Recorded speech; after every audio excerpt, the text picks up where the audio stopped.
Hello, പടക്കളം എന്ന ചിത്രത്തിൻ്റെ first day Kerala box office collection റിപ്പോർട്ടാണ് നമ്മൾ നോക്കാൻ പോകുന്നത്.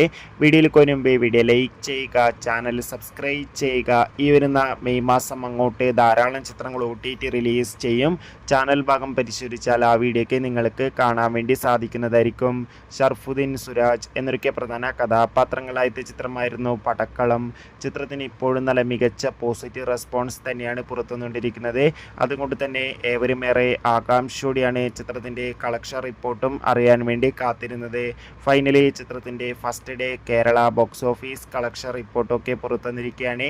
ഇന്നലെ അത്യാവശ്യം മികച്ചൊരു ബുക്കിംഗ് ആയിരുന്നു കേരളത്തിൽ നടത്തിയിട്ടുണ്ടായിരുന്നത്. അതുകൊണ്ട് തന്നെ പടക്കളം എന്ന ചിത്രം ഇന്നലെ മാത്രം ആദ്യ ദിവസം കേരളത്തിൽ നിന്ന് 1.5 കോടിക്കടുത്ത് കളക്ഷൻ നേടിയെടുക്കുമെന്നാണ് ട്രാക്കിംഗ് റിപ്പോർട്ടുകൾ സൂചിപ്പിക്കുന്നത്. കാത്തിരിക്കാം പടക്കളം എന്ന ചിത്രത്തിൻ്റെ കൂടുതൽ ബോക്സ് ഓഫീസ് കളക്ഷൻ റിപ്പോർട്ടിനായി. ചിത്രം കണ്ടവരുടെ അഭിപ്രായം കമന്റ്